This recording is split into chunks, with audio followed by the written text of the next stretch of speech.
twongere tubakire mwebwe mwese abakurikiye televiziyo igihe cy'ubuntu TV.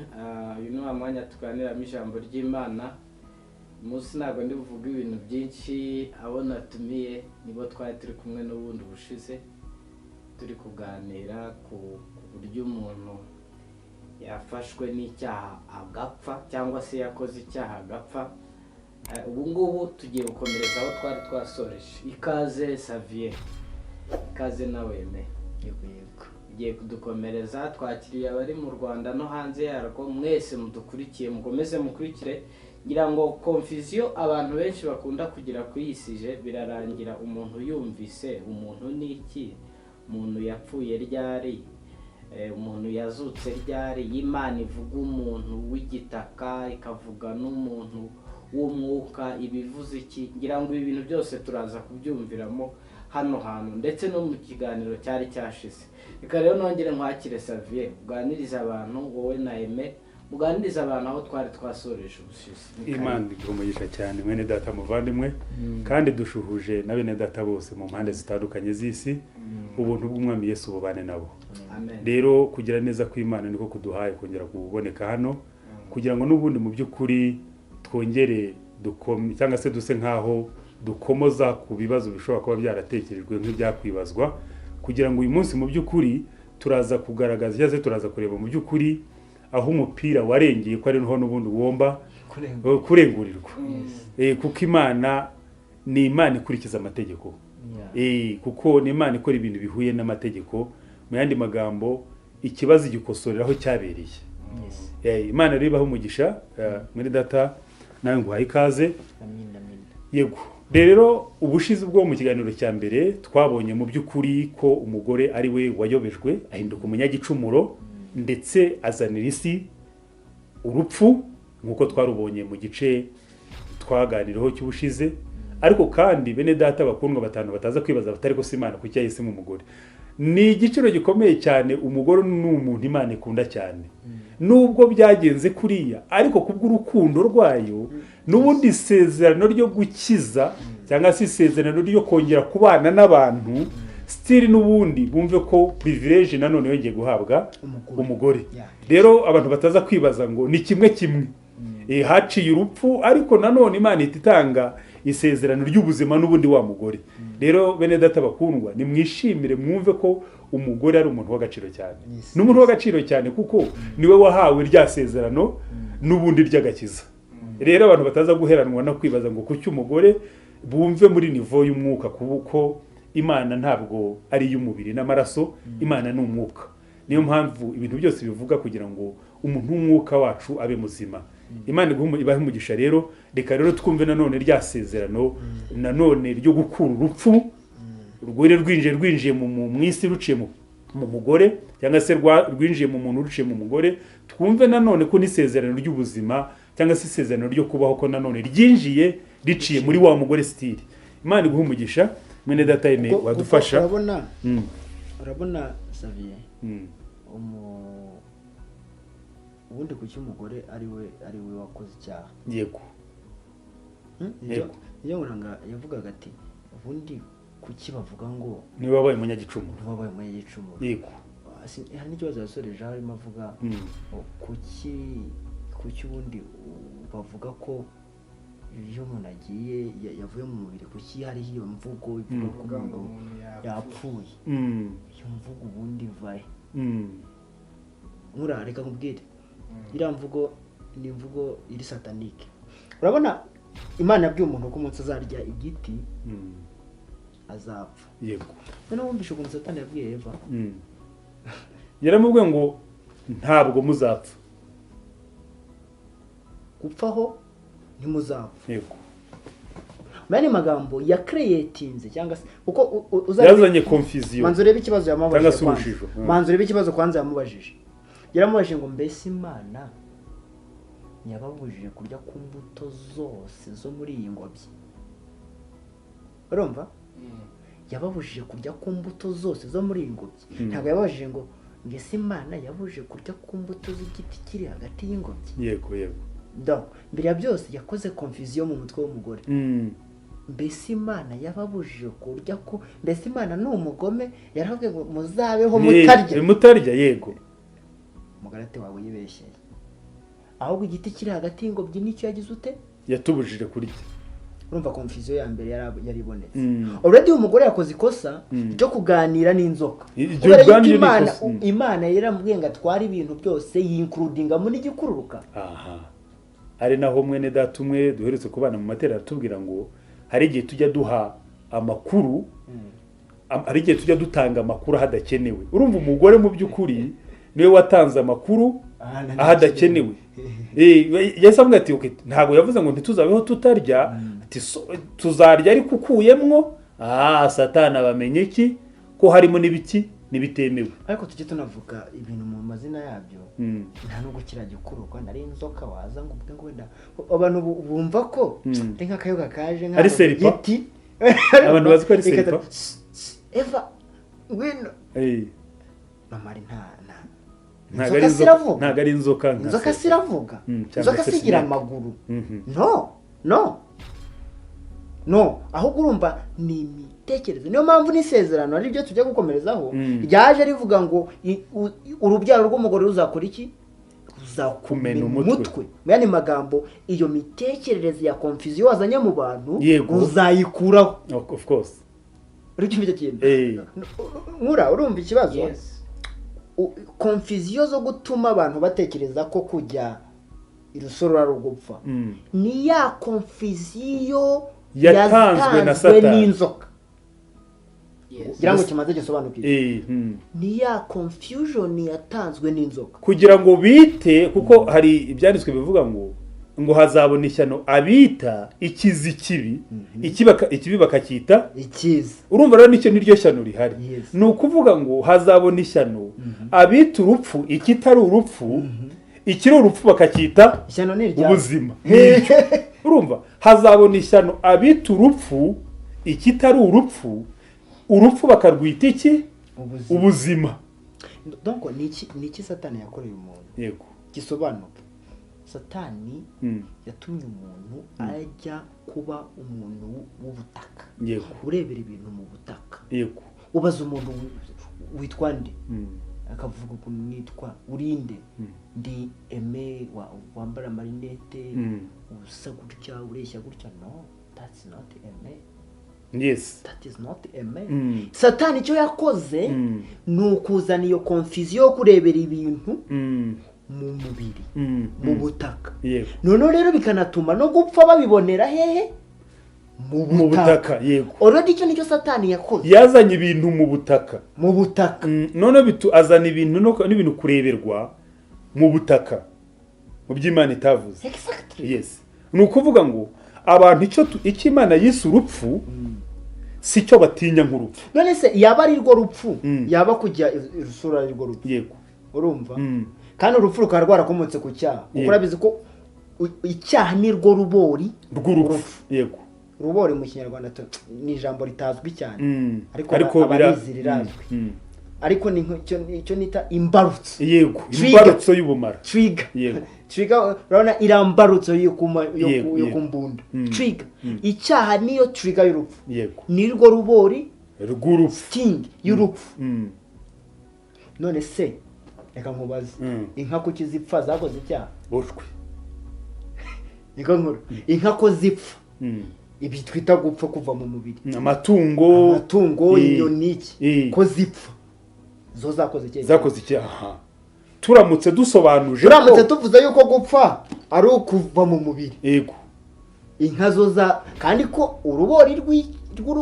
icyaha ni rwo rubori rw'urupfu yego donc suruse y'urupfu kandi hariho wakubwira ati zicwa n'abantu ariko harimo n'ibipfa bitishwe n'abantu uyu nusi nk'uyire cyanga yazakomeza kabaho ariko kubera ikiri kandi nta cyaha yakoze urakoze cyane ariko uzi impamvu nuko iyo usomye ibyanditswe mu itangiriro nuko ubona ibintu byose byavuye hehe mu butaka bizasubira mu butaka nuko byakuwe mu butaka si ngombwa yuko wenda inka yakoze ikihe cyaha Imana inka ntabwo yigeze yanga kumvira Imana yego ibyo yaremeye gukora n'ibyikora yego inka yiracyari muri Edeni urabizi ko inka ikiri muri Edeni kuko Edeni si ahantu yego atari isano abantu bajya bavuga ngo wenda ngo ni muri Iraq ariko hari ikintu ntekereje gikomeye cyane tuba tugomba kwita ku buhanuzi Imana yatanze.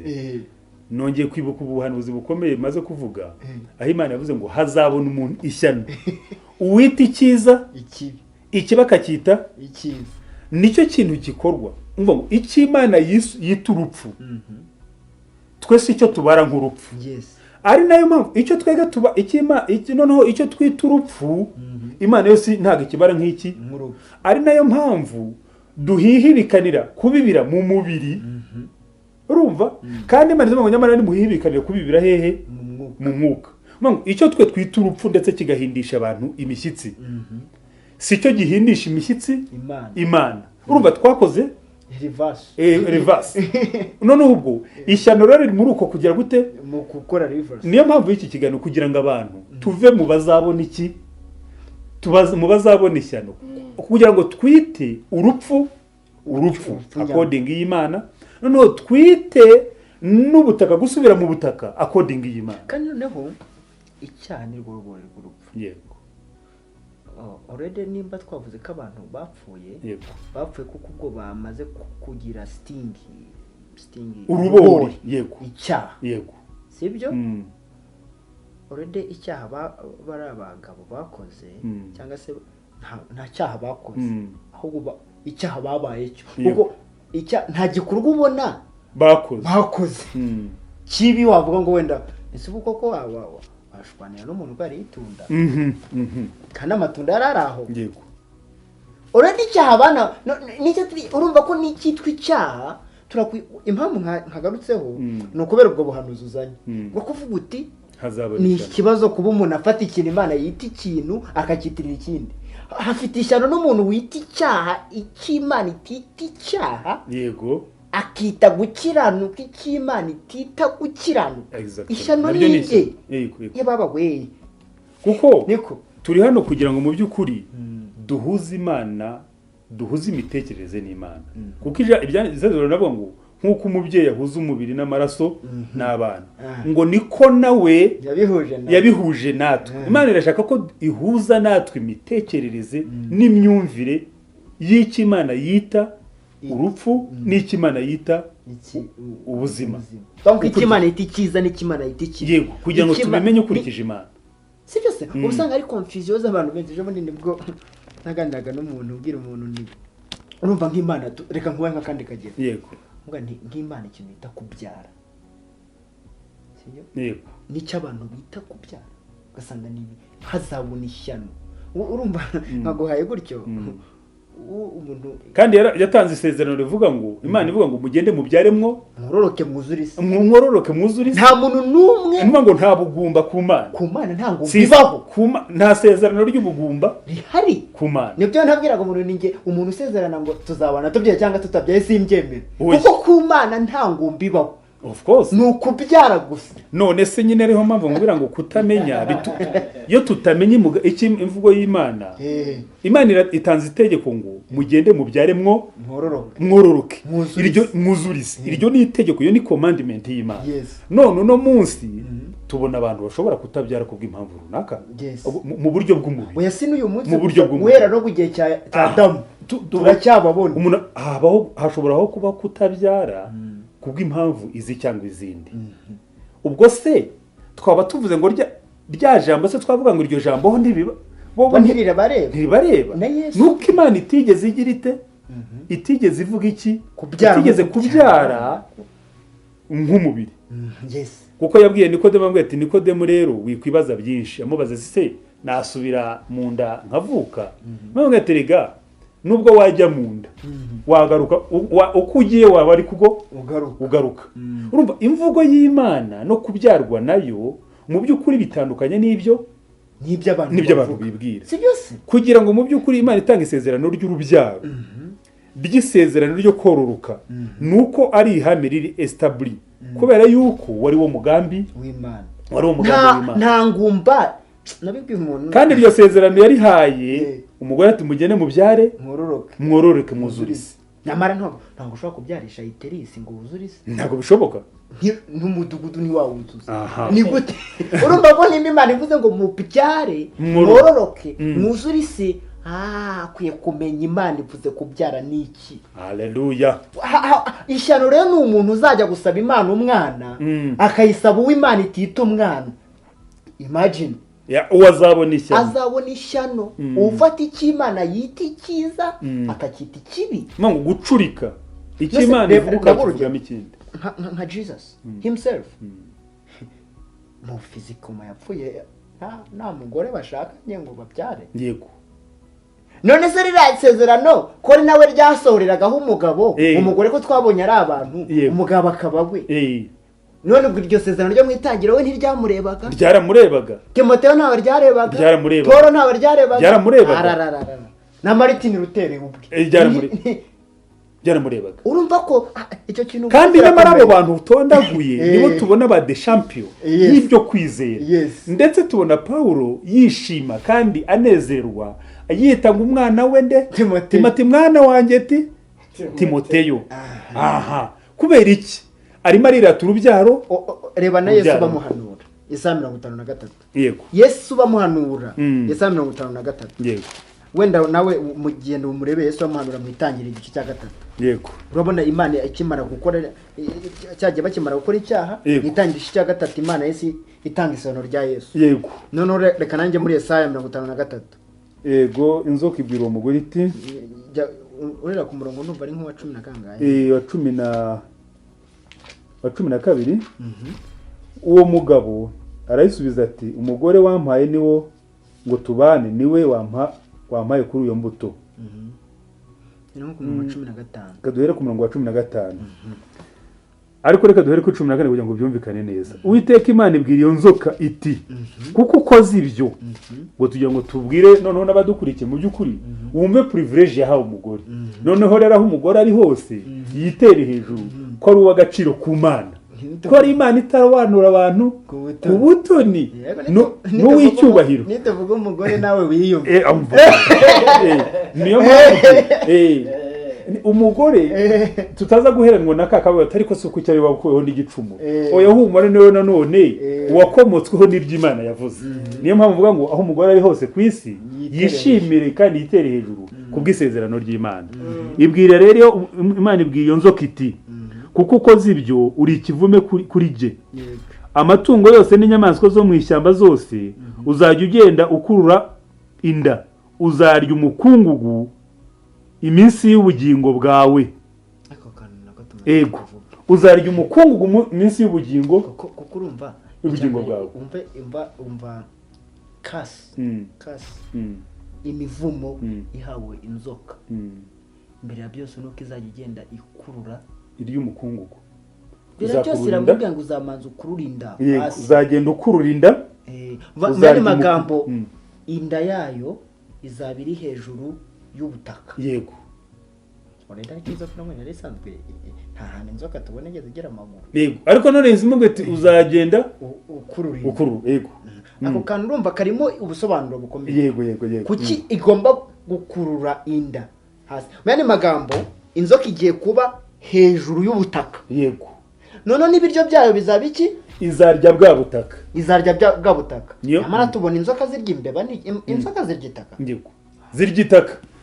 Kuri icyo mu buzima busanzwe se ntabwo irya itaka. Inzoka ntabwo irya itaka. Abantu bize biology bazadufashe. Ntabwo ibiryo by'inzoka ari itaka. Of course. Ariko nanone ahangaha harimo ubwiru kubera yuko ikintu cyose cyakomotse mu butaka burya nacyo kiba ari ubutaka. Niyo mpamvu ubona umuntu w'ubutaka ayihungira kure. Kandi niyo uyibonye uhungisha ubutaka kugira ngo igire ite. Nuba ngo yikuriye ibishaka ibiryo byayo kuko ni isezerano ry'iki? Ni isezerano ryo kurya ubutaka. Niyo mpamvu Imana iduhamagarira kutaba ubutaka. Ariko icyo nari ngiye kuvuga urumva ko inzoka ivugwaho Imana ivuga mu byayishuye ngo ni yanzoka iyo nzoka niwo mwanzi na Satani. Ngo yanzoka ngo yayindi ngari yo mwanzi na Satani. Wumva ko iyo nzoka izarya ubutaka mu yandi magambo umuntu agiye hasi ya Satani agiye kuba umuhigo wa Satani. Kuko urumva nimba twavuze ngo umuntu w'imbere yarapfuye cyangwa se umuntu w'umwuka yarapfuye. Kandi twamaze kubona neza yuko umuntu uvuga ukora na nabandi si bode. Ni umuntu w'imbere, ni umuntu w'umwuka. noneho rero se ko wowe Xavier wenda wowe urimo umwuka w'Imana uri kuganira nanjye na Nkuranga ari umwuka w'Imana uri kuvugana nanjye, yego, none undi muntu we udafite umwuka w'Imana umubiri we niwe uvugana nanjye, oya niwumva ko si inzoka ariyo yahisiba kontrola w'ubutaka igiye hejuru. ubuze akantu gakomeye cyane n'undi muntu udafite umwuka w'Imana iyo muriho muvugana ntabwo ari umubiri uba uriho uvugana nawe, niyo ngo hari undi mwuka mubi uba muriho mugira mute muvugana. uwo mwuka rero niwe Imana yisinga inzoka izaba hejuru izajya ikururinda hejuru y'isi cyangwa se y'ubutaka, kuko bode ni ubutaka. Mbere ya byose Imana niyo yatwaraga ubutaka, yatwaraga imibiri yacu. Noneho mu yandi magambo Adamu, umubiri wawe ugiye kujya uratwarwa n'inzoka. Niyo mpamvu Yesu yifata akabwira Satani ati atakaje autorite. Mango inzoka ihise ifata ya autorite y'umuntu, mango ihise imugenda hejuru. Ihise imugenda hejuru. Ubutware umuntu yari afite ahesabwa abuha inzoka. Itangiye gukontorora buri kimwe cyose. Buri uri kuvugana n'umuntu udafite umwuka w'Imana muri we, utari umunyamwuka, utuzuye umwuka wera, kuko urumva hari udafite umwuka, kuko urumva rukundo abantu wenda kuze umwuka Adamu, kuko urumva umwuka birivuga umwuka ubwo umwuka uhishura Kristo, umwuka uhishura ibyaha ugahishura n'ibikintu uhishura Kristo, uriya tubura n'undi mwuka. Noneho rero icyo nari mvuze, uri kuvugana n'umuntu udafite umwuka w'Imana nawo ntabwo uri kuvugana n'umubiri, yego, ahubwo uri kuvugana na Satani igenda ibigenda. Ari nayo mpamvu mu by'ukuri ntabwo iyo twakomeje kuvuga inzoka ntiturikomeze kuyumvira mu nzoka nka snake cyangwa se serpent mu Faransa, yego, ntidukomeze kumva nk'ibisimba biba muri parike. Turavuga ya wisdom, turavuga bwa bwenge ariko butava ku Mana, turavuga wa mwuka ariko utava ku Mana. Uwo ni wo mwuka, uwo ni we nzoka, uwo ni Satani. Ariko rero Imana ishimwe kuko ari umutunzi w'imbabazi, isezerano rikomeye umugore iti ku murongo wa 15 iramubwiye iti nzashyira urwango hagati yawe n'umugore. Yego, reba cyabwira inzoka, nzashyira urwango hagati yawe n'uyu mugore washutse n'urubyaro rwawe n'urwe. Urumva inzoka nayo izabyara. Nshyize urwango hagati yawe n'uyu mugore n'urubyaro rwawe n'urw'uyu mugore n'urwango rw'iteka ryose, n'urwango rw'iteka ryose rwawe ngo kandi n'urw'uyu mugore hagati y'urubyaro rwawe n'urw'uyu ruzagukomeretsa umutwe, nawe uzarukomeretsa agatsinsino. Urumva Imana ihaye isezerano umugore yuko muri uyu mugore urubyaro rwe, imyandi magamishize amahara kubiri hagati y'urubyaro rw'umugore n'urubyaro rw'inzoka, atari ku rubyaro rw'uyu mugore ruzakugira gute, ruzakumena umutwe. Ati urumva rero isezerano umugore ahawe isezerano ry'iki, ry'urubyaro, ahawe isezerano ry'urubyaro kugira ngo Imana yongere kubona iki, yongere kubona urubyaro. Nkuko twabibonye muri ndumva ni nkuko ijambo ry'Imana bivuga mu migani ni 18:31, ubwo Imana ibirimo kugenda ikotinga naho ngo ni Kristo barimo bakotinga ngo ibineza bye ngo byari byo kubana n'abantu.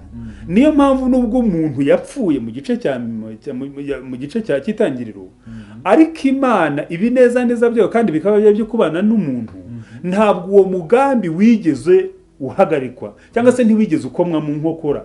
Nuko muri uwo mugore yahise ihamuheramo isezerano rikomeye ngo yuko muri uwo mugore urubyaro rwo ruzamena iki, ruzayimena umutwe, kugira ngo Imana yongere kubona urubyaro rwo kubana nayo, kuko umugambi wari wo kubana n'iki, n'abantu, kugira ngo uwari warapfuye agira ate, azuke cyangwa se yongere kubaho. Niyo mpamvu nari mbivuze turebera kuri cya kintu cyo mu itangiriro. Urumva Imana nivuga urubyaro, yego, ofete ugahita wumva ko ari ukubyara bashimwe n'abantu runaka, yego, already urabatakaje message. Kuko urumva Imana yavuze ngo umugore nibwo azabona urubyaro, yego, kandi urwo rubyaro icyo ruzakora ni ukumena inzoka umutwe, yego. Ariko se abana tubyara bose hari n'umuntu wenda apfa atarabona inzoka, yego. Akandi akamaro k'urubyaro rw'umugore nakahe, nako kumena inzoka umutwe. None se ko hari umuntu wenda apfa atarabona inzoka, ntiwumva ko urubyaro Imana ivuga rutandukanye n'urubyaro twebwe abantu tuvuga. Reba Yesu navugaga nk'abo mu mijyi ni ukuzibona mu mateleviziyo Yesu ukubisemo ibuye we none ubwo iryo sezerano ry'uwo muntu uri mu mujyi cyangwa se utazabona inzoka kandi ikindi n'uraho inzoka iri ngo turagira ngo dufashe abantu mu by'ukuri iyo ijambo ry'Imana rivuga riba rivuga ikintu cy'umwuka. Niyo mpamvu Imana itarobanura abantu ku butoni naho inzoka ziri ba bantu ntibagenda ngo baziraremo ngo bagende bazikandagira ubu nagiye zakura nibyo muzakandagira inzoka na scorpion ngaho ugenda uyikandagira waba ibiryo by'inzoka n'ubundi rwose. Rero reba nkano Yesaya 53 umurongo wa 10 Yesu Imana ihanura Yesu yaravuze ngo ariko Uwiteka yashimye kumushenjagura avuga mu mugaragu w'Uwiteka yego hano urupfu rw'umugaragu w'Uwiteka ubwo ubugingo bwe buzitambaho igitambo cyo gukuraho ibyaha azabona urubyaro azarama ibyo Uwiteka ashaka bizasohozwa neza n'ukuboko kwe. Urumva ubwo ubugingo bwe buzitambaho igitambo gikuraho ibyaha nibwo azabona iki urubyaro uzabona urubyaro. Urumva ko kubyara Imana ivuga bitandukanye no kubyara abantu bavuga niko bimeze mu bantu busanzwe. ubwo Uwiteka azagira ate ubugingo bw'umugaragu w'Uwiteka ubwo buzapfa ubwo azitambaho igitambo gikuraho ibyaha nibwo azabonera Imana urubyaro. Wumva ko ukabyara abyarira mu bugingo abyarira mu maraso mu gihe mu basanzwe abantu kubyara ko abantu bo babyara muri spams na ovum. Yego wumva ko bitandukanye. Noneho ibi mvugiye iki Yesu niwe wagombaga kubonera Imana urubyaro rwabuze. Yego ariko byanditswe reka duhuze icyanditswe azabonera Imana urubyaro tugihuza na cya kintu cyo mwitangiriro. Yego mwitangiriho umugore niwe uzabona urubyaro rumena inzoka mu gahanga. Yesu Kristo none azabonera Imana urubyaro kandi ngubwo bizagenda gute rero ubwo azaba yitambyeho igitambo gikuraho ibyaha nibwo azabonera Imana urubyaro. Haleluya. Numva ko kandi Imana irakavuga imbyaro nko kuvuga benshi ahubwo iravuga urubyaro nko kuvuga umwe ari we Yesu Kristo. Noneho rero urumva ko urubyaro ruzaboneka nuvuga ngo Yesu Kristo niwe uzajya ubonera Imana urubyaro ariko nawe azarubona ariko umugore nawe yabyaye urubyaro. Donc hari umugore urabyara Yesu noneho Yesu nawe aproducing urubyaro. Naho dera tuvuga ko nawe waba mama wa Yesu uriya nyina wa Yesu ntabwo ari Mariya gusa. Mariya yabyaye Yesu bodiri ariko wowe nawe uri nyina wa natwe tubasha kuyibonera urubyaro. Nawe ushaka kuba nyina wa Yesu. Ariko noneho ngarutse inyuma gato ku kintu ugize kuvuga hari wenda ndumva hari bari mu gice kiganiro twakoze ubushize uvuga uti burya iyo umuntu apfuye ahubwo nibwo abagiye mu buzima. Ndayo nkwereke uburyo ki icyo kintu wavuze abantu bashobora gutegereza ngo ni inzaduka ariko umva ubuzima aho buri ku Mana. Muri Yesaya 53:10 ngo ariko Uwiteka yashimbye kumushenjagura yaramubabaje ubwo ubugingo bwe buzitambaho igitambo gikuraho ibyaha azabona urubyaro sibyo azarama ibyo Uwiteka ashaka bizasohozwa neza n'ukuboko kwe. Urumva urubyaro rw'Imana rwabonetse ubwo Yesu yitambagaho iki ubwo Yesu yapfaga ni ngo mu rupfu niho habonetse iki ubuzima. Mu rupfu rero rwa Yesu niho twaronkeye iki ubuzima. Nicyo rero wari wavuze ati burya mu rupfu ahubwo no gusingira iki ubuzima. Ubwo ubugingo bwa Yesu bwitambagaho igitambo kandi nta gitambo kizima kibaho.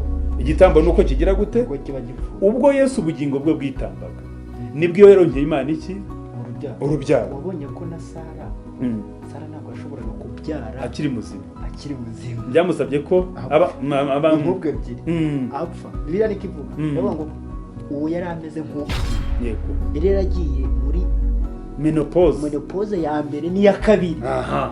Kubera yuko menopause ya mbere ni kwa Adamu menopause ya kabiri ni Golgotha.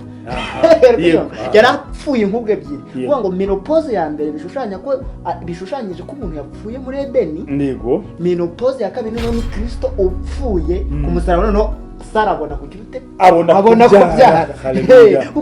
Ntabwo bishoboka ko umuntu abyara adapfuye. Ntibishoboka kubera ko ariko isezerano ry'Imana rigaragaza ko Imana yabonye urubyaro mu rupfu rwa Yesu. Imana itanga isezerano hano mu Bagalatiya ibice 3 ngo nuko rero ibice 3:16 ngo nuko rero byasezeranijwe Aburahamu n'urubyaro rwe. Nyamara Imana ntirakavuga iti imbyaro nko kuvuga benshi, ahubwo iti urubyaro nko kuvuga umwe ari we Kristo. Urabona yuko urubyaro rwari rwarasezeranijwe, kandi urubyaro rwa wa mugore yahawe nk'isezerano, ngo urubyaro nko kuvuga umwe ngo ari we nde, ngo ari we Kristo. Uyu rero niwe agombaga kuza kumena iki, inzoka ku mutwe, kugira ngo aronkere urubyaro iki, Imana. No kumena inzoka ku mutwe, reka tukavuga turimo no gusoza, badatekereza wenda tudatekereza ko inzoka kuyimena umutwe kandi akira Satani, ukumva Satani wenda nko kumubena umutwe nk'amakofe cyangwa nka bya bindi biri mu byahishwe igice cya 5 hejuru haba ikimenyetso, haboneka intambara cya 12 cya 12 yaba intambara, marayika Mikayeli arwana na marayika cya kiyoka ngo kiraza gitwara kimwe cya 3 cy'abamarayika. Numara nta ntambara yo kuvuga ngo habonetse amakofe ni hagati y'umuntu y'Imana na Satani. No mujya bumva abantu benshi bavuga ngo intambara ngo mu isi uburi intambara mbere yabereye mu ijuru, ukagira ngo na bararasanye. No, ahubwo urumva ni nk'icyo cyabaye kumena inzoka gahanga umutwe. Urumva ya confusion yazanye mu bantu, mu mitwe y'abantu, yo gutuma ibintu babibonera mu mubiri batabibona uko Imana imeze. Yesu Kristo icyo yaje gukora ni ugukuraho iyo confusion. Niyo mpamvu Yesu ye akiza bwa mbere, uzareba akitangira kubwiriza akiva muri Yorodani, yaravuze ngo repent. Ijambo repent mu Kinyarwanda ntabwo ni mwihane, ntabwo mu Kinyarwanda bura turyumva neza. Rero ngo repent, iryo jambo mu Kigiriki risobanuye ngo muhindure imitekerereze. Urumva Christ inshingano ze yaraje kumena imitekerereze y'iki, y'inzoka. Kuko abantu bari basanzwe bafite imitekerereze y'inzoka, na n'ubu niko bakimeze. Abantu bose, aba bantu bazi Yesu w'umuyuda, aba bantu batazi Yesu, aba bantu bari aho bazi Yesu mu kigare, bose imitekerereze bafite ni imitekerereze yo kurebera ibintu mu mubiri, kuko inzoka yahawe gutwara umubiri, yo kurebera ibintu mu mubiri. Bavuga kwiriza ukumva mu mubiri, bavuga ku ibintu byose ukabyumva mu mubiri, bavuga kubyara mu mubiri, bavuga gukira mu mubiri. None rero ikavuga iki ngo repent. Uzanarebe abantu bose intumwe zabaga zimaze kwigisha ahantu, zimaze gukora igiterane, barabaza Petero uriya mwishe mukamubamba ni uko zibi, none tubigaga bene data tubigenza gute? Repent. Kandi ubwo Yesu urabaga hano nko muri Mariko igice cya mbere, ngo Yesu avuga ubutumwa bwiza, nta rindi jambo yabumbuye avuga. Igice cya mbere cya Mariko aravuga ngo yatangiye avuga ngo igihe kirasohoye, mu bwami bw'Imana buri bugufi, ngo nuko mwihane mwemere ubutumwa bwiza, ngo mwihane muhindure imitekerereze, muhindure imitekerereze, hanyuma mwemere ubutumwa bwiza. Rero bwari ryasezerano rubonekera mu rupfu. Urugero nibwo bwari ubutumwa bwiza Imana yari ivuze. Ubutumwa bwiza ni iki? Paul umva ko nabivuga.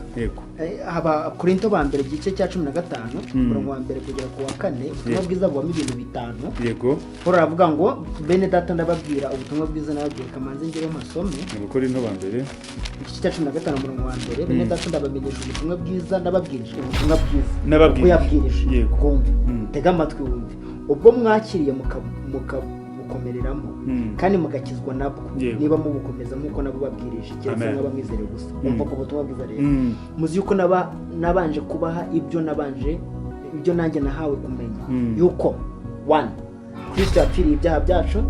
Numva ubutumwa bwiza. 1 Kristo yapfiriye ibyaha byacu nk'uko byari byaranditswe. 2 agahambwa. 3 akazuka ku munsi wa gatatu nk'uko byari byaranditswe. 4 akabonekera abantu nk'uko byari byaranditswe. Urumva ubutumwa bwiza ni ibintu 5. Kristo yapfiriye ibyaha byacu, cyo ni cya mbere. Arahambwa, cyo ni cya kabiri. Arazuka, cyo ni cya gatatu. Noneho yiyereka abantu, cya 4. Cya 5 nuko ibyo bintu atari inzaduka, ahubwo byari byaranditswe. Yego, byaranditswe. None Yesu aravuze ngo repent, change your minds. Witekereza ubutumwa bwiza nka bya bintu wari usanzwe wumva byose, ahubwo tekereza ubutumwa bwiza yuko Kristo cya mbere yapfiriye ibyaha byawe. Yego. Change your mind, hindura ibitekerezo, repent, mwihane. Kandi muri uku kwemera ubutumwa bwiza niko kwakira umuzuko. Kuko ari mpamvu ngo yemwe abasinziriye ngo nimugire mute, nimukanguke. Ngo muri bwa butumwa bwiza nibwo bubasha kutuzura muri rwa rupfu. Mu gihe umuntu yinjizaga urupfu muri bwa butumwa bwiza, muri rwa rubyaro, niho mu rubyaro Imana yasezeranye yari Yesu Kristo nk'uko twabibonye. Ngo kandi ntiyavugaga urubyaro nko kuvuga benshi, yavugaga umwe ngo ari we Kristo. Nuko muri we ariho twongera kurongera iki? Umuzuko. Ariho twongera kubonera ubuzima, kugira ngo tube urubyaro rushimisha cyangwa se runezerwa n'Imana, kuko ibineza byayo byari byo kubana n'iki? N'abantu. Kandi Bibiliya nikivuga Yesu ubwo yazukaga, Imana nibwo yavuze ngo uri umwana wanjye. Zaburi ya 2 umurongo wa 7, uri umwana wanjye uyu munsi ndakubyaye. Paul abikotinga muri Act ibyakozwe n'intumwa igice cya 13 mu 33 ngibyo bintu byo kongera kugira ngo Imana ibonere urubyaro, ibone urubyaro byasohoreye muri Kristo ubwo Imana yamuzuraga. Amen. Wumve ko atari ubwo Mariya yamubyaraga. Yoshye sibwo yabonye urubyaro. Wumve icyo kintu ko atari ubwo Mariya yamubyaraga gaye. Kuko abantu benshi 13:33 abantu batagira ngo ni inzaduka. Sinzaduka. Umurongo wa 33. Yego. Kugira ngo ibintu mu by'ukuri bibe nk'uko kuko abantu benshi bazi Yesu wabyawe na Mariya, bazi Yesu wakuriye i Nazareti, wavukiye mu kiraro cy'inka, bagakora utuntu twinshi tumeze gutya, ariko ntibazi Yesu wapfuye akazuka. Ntibazi n'agaciro k'urupfu n'umuzuko. Usanga bazi Yesu wizera Yesu, nizera Yesu uye w'i Nazareti. No. Dore haravuga ngo yuko Imana ari twe yabisohorejeho, twebwe abana babo, ubwo yazuraga Yesu. Ubwo yagira gute? Ubwo yazuraga Yesu. Ibyo yabisohoye ryari? Ubwo yazuraga Yesu. Gasubiremo. Ngo twebwe abana babo, ubwo yazuraga Yesu. Ryari? Ngo nk'uko byari byaranditswe muri Zaburi ya 2 ngo uri umwana wanjye uyu munsi ndakubyaye. Ni wumva urubyaro rw'Imana aho rubonekera. Ubwo yagiraga nde? Ubwo yazuraga Yesu. Ntabwo ubwo yavukiraga mu kiraro cy'inka. Urumva mu by'ukuri rero twegereza umusozo, nuko ubwo yazuraga Yesu Imana aribwo yongeye kuronka iki? Urubyaro. Nibwo yongeye kuronka urubyaro. Ubwo yamuzuraga mu bapfu, Imana aribwo yongeye kubona iki? Urubyaro. Ari naho mu byakozwe n'intumwa ubwo yazuraga Yesu mu bapfuye, mu byakozwe n'intumwa 2 tuhabona ikintu gikomeye ngo Umwuka Wera ubwo yamanukiraga iki? Intumwa. Tubona yuko aribwo noneho Imana yongeye kwambika cyangwa se aribwo yongeye kubona iki? Umugore. Nibwo yongeye kongera kubona iki? Umugore. Ntiyongera gupfaka rukundo. Kuko umugambi wayo wari uwo kubana n'iki? N'abantu. Kandi urubyaro rushobora kuba habaho iyo hariho umugabo n'iki? N'umugore. Urumva rero reproduction system yongeye kuba desactive. Yongeye kubaho active. Igihe Imana Yesu yamuzuraga mu ki? Mu bapfu. Yongera kubona umugore wayo hano mu bice 2 mu bice 2 by'ibyakozwe n'intumwa. Imanutse kongera gutura mu mubiri y'abantu. Imanutse ubwo buzuraga Umwuka Wera ngo abantu bavuga indimi. Ubwo rero nibwo Imana yongeye kwirongera iki? Umugore. Yongeye kwirongera umugore. Kandi noneho wari warapfuye agira ate? Abarazutse. Yego. Kandi noneho ikintu gitangaje nuko iri sezerano ari iryacu ndetse n'abari mu isi bose. Dusoza hari akantu nshaka kuvuga k'ingenzi. Yakwibaza ati none ko Yesu yazutse, ubwo kandi Imana ikaba yarabonye urubyaro mu wa Yesu. Yego. Ubwo abantu bose bahise bavuga ngo mbere wenda banabibaza n'igice cya 5 cy'Abaroma. Umwe yokoje abantu bose urupfu, undi umwe nanone yokoza abantu bose ukiranuka ubwo yazuka. Ariko hari ijambo rikomeye saa 53 kugira ngo ahandi Yesu bamuhanuraga ukuntu azabona urubyaro. Kugira ngo tubyumve hari akantu k'akajambo karimo karenze murumva ako kantu 5:3 umurongo wa kangahe? wa 11 wa 11. wana reka duhere ku murongo wa 10 kugira ngo mbisasire. Ngari ko Uwiteka yashimye kumushenjagura yaramubabaje. Amen. Ubwo ubugingo bwe buzitambaho igitambo cyo gukuraho ibyaha, igitambo cye cyari cyo gukuraho ibyaha. Niyo mpamvu na Yohana amubona yavuze ngo dore ntama w'Imana, dore ukuraho ibyaha byawe. ukuraho bitandukanye na Zaburi ya 33 ngo hahirwa wowe ibicumuro by'ibyaha bye bigatwikira. Yego. Ahubwo we nugukuraho. Niyo mpamvu yariswe Yesu, niyo mpamvu Jibril yabwiye Yusufu, aramubwira ngo iki, aramubwira ngo uzamwite Yesu kuko ari we uzakiza. Yego. Ari uzakiza. Haleluya. Yesu arumva yari yavuze ngo ubugingo bwe buzitamba igitambo cyo gukuraho ibyaha, azabona urubyaro, azarama ibyo Uwiteka Imana, ibyo Uwiteka ashaka bizasozwa neza n'ukuboko kwe. None umva umurongo wa 11. Yego. Azabona uturutse ku bise by'ubugingo bwe, bimwishimishe bimuhaze. Yego. Umva ko kantu gakurikiyeho. Umugaragu wanjye ukiranuka azatuma benshi baheshwa gukiranuka no kumenya. Haleluya. Aka kajambo ko kugira uti no kumenya. Nuvuga ngo ibi bintu byabaye ntacyo bikumereye utabizi, ntacyo bikumariye, kuko ngo uzabiheshwa no kumenya. Kandi umwami Yesu yaravuze ngo muzamenya ukuri. Urumva mu by'ukuri ntibaze kumva ko hari ikigombero Imana yashyizeho cyangwa se ko ari uruzitiro yashyiriyeho abantu wenda ngo bamwe bakumenya no kutamenya, ariko se mu by'ukuri umwuzuro w'isezerano ry'Imana tuzabiheshwa no kugira gute? No kumenya.